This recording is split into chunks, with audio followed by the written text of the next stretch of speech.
Brought you by Meghdoot herbal. Meghdoot Satritha shampoo ये hair fall को कम करे, डैंड्रफ को रोके और दे आपके बालों को भरपूर मजबूती। मेघदूत सतरीठा शैम्पू। राहुल गांधी ने वोट चोरी के आरोप लगा एक बार फिर से यूपी की सियासत में उबाल ला दिया। 2027 चुनाव से पहले राहुल गांधी के इस बयान से तमाम तरह की चर्चाएं तेज हो गईं। तमाम विपक्षी पार्टियां भी इस बयान के आधार पर बीजेपी सरकार और चुनाव आयोग को चौड़े होकर घेर रहे हैं। तो वहीं समाजवादी पार्टी के अध्यक्ष और इंडिया ब्लॉक के सबसे खास नेता अखिलेश यादव भी उतर आए हैं अपने साथी के साथ सुर से सुर मिलाने और बीजेपी के खिलाफ आवाज को और धार देने। इटावा पहुंचे थे अखिलेश, सैफई में परिवार के बीच थे, हंसते मुस्कुराते। तो वहीं अखिलेश का सैफई दौरा कई मायनों में खास हो गया। फिर चाहे उनकी वायरल तस्वीरें हों जिसमें वो हादसे के शिकार सड़क किनारे पड़े परिवार की मदद करते हैं, अपनी फ्लीट के एम्बुलेंस से अस्पताल पहुंचाते हैं, या फिर अखिलेश यादव का वो एग्रेशन। जब मीडिया ने राहुल गांधी के वोट चोरी पर सवाल पूछा तो अखिलेश यादव ने भी आस्तीनें खींच ली और राहुल के बयान को मानो आगे बढ़ा दिया और कह दिया ये वोट चोरी नहीं, ये तो वोटों का डाका पड़ रहा है। गुस्से से तमतमाए अखिलेश यादव याद दिलाने लगे लोकसभा चुनाव के बाद के वो तमाम उपचुनाव जहां बीजेपी ने अखिलेश के गढ़ में की थी सेंधमारी, जहां सपा को ऐसी करारी शिकस्त मिली कि समाजवादियों ने कभी सपने में भी नहीं सोचा होगा।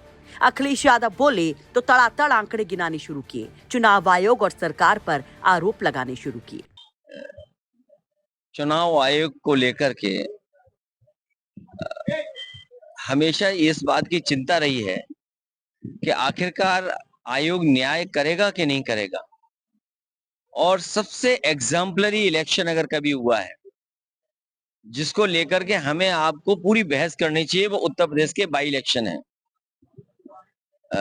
वोट चोरी तो बहुत छोटी चीज है। भारतीय जनता पार्टी के इशारे पर चुनाव आयोग ने डकैती की थी या वोटों का अपहरण किया था, और बाई इलेक्शन में जिसमें सभी अधिकारी मिलकर के सरकार के इशारे पर और चुनाव आयोग की उन्होंने कोई परवाह नहीं की, चाहे वो कुंदरकी का चुनाव रहा हो, चाहे वो मीरापुर का चुनाव रहा हो। और सबसे एग्जाम्पलरी चुनाव जो हुआ है, चोरी डकैती अपहरण और क्या शब्द हम इस्तेमाल करें, उन सबको शामिल कर दोगे तो वो हुआ था आपका फैजाबाद अयोध्या का चुनाव, जहां पर प्रशासन ने यह तय किया कि ड्यूटी किसकी लगेगी, प्रिसाइडिंग ऑफिसर कौन होगा, उस प्रिसाइडिंग ऑफिसर को या जो अधिकारी होंगे वोट डलवाएंगे उनकी कितने वोट डलवाने की जिम्मेदारी होगी, मतलब अलग से वोट कितना डलवाएंगे। कई लोगों के वीडियो हमें आपको मिले थे जो 6-6 वोट डाल करके आ रहे हैं। एक व्यक्ति पकड़ा गया था जो दूसरी जगह से वोट डालने आया था, मंत्री लोग रुके हुए थे। तो ये चुनाव लड़ने का तरीका भारतीय जनता पार्टी का रहा है। पिछली बार जब समाजवादी पार्टी ने आरोप लगाया था कि भारतीय जनता पार्टी के इशारे पर चुनाव आयोग ने समाजवादी पार्टी के वोटों को काटा है और वोट डालना नहीं दिया, चुनाव आयोग ने जब सूची मांगी तो समाजवादी पार्टी ने 18,000 ऐसे वोट जो डिलीट कर दिए गए थे, जिन्होंने पहले वोट डाला था, किसी कारण डिलीट किए गए, जिसका कारण किसी को नहीं पता, उस पर एक भी कार्रवाई चुनाव आयोग ने नहीं की। चुनाव आयोग अगर कार्रवाई कर देता उन अधिकारियों के खिलाफ तो आज निष्पक्ष चुनाव हमें देखने को मिलता।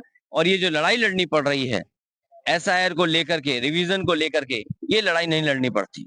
आपको बता दें कि 2024 लोकसभा चुनाव में साइकिल ने जो आंधी उड़ा दी थी, कांग्रेस के साथ गठबंधन में सपा 5 सीटों से 37 सीटों पर पहुंच गई थी, बीजेपी 36 पर सिमट गई, जिसके बाद कहा गया कि सपा ने सारे सियासी समीकरण ही पलट कर रख दिए हैं। लेकिन इस चुनाव के बाद 10 सीटों पर उपचुनाव हुआ, जिसमें 8 सीटें बीजेपी ने जीती और महज 2 सीटों जिसमें करहल और सीसामऊ पर सपा को जीत मिली, जिसमें से कटहरी, कुंदरकी और मिल्कीपुर सीट पर सपा की करारी हार के बाद तमाम सवाल उठे, क्योंकि यहाँ सपा खूब मजबूत थी। तब भी अखिलेश यादव ने इन चुनावों में धांधली का आरोप लगाते हुए ताबड़तोड़ प्रेस कॉन्फ्रेंस की, मीडिया के सामने बयानबाजी की और गाहे बागाहे ये हार अखिलेश यादव को चुभती रहती है।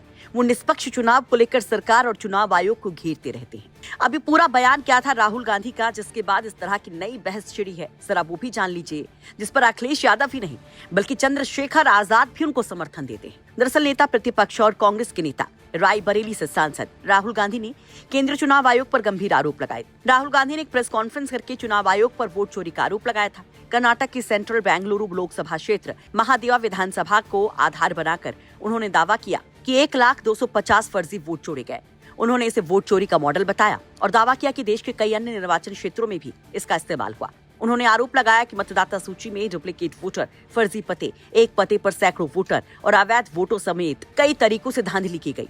उदाहरण के लिए एक ही व्यक्ति का नाम कई राज्यों कर्नाटक, उत्तर प्रदेश, महाराष्ट्र में वोटर लिस्ट में दर्ज होने का दावा भी किया गया। दावा ये भी किया गया कि एक रूम में 80 लोग थे। इन आरोपों का जवाब देते हुए चुनाव आयोग ने राहुल गांधी के आरोपों को बेबुनियाद बताया और गैर जिम्मेदाराना बताते हुए उनसे शपथ पत्र के साथ सबूत पेश करने को भी कहा, जिसको लेकर सियासी माहौल सोशल मीडिया पर भी खूब गर्म हुआ।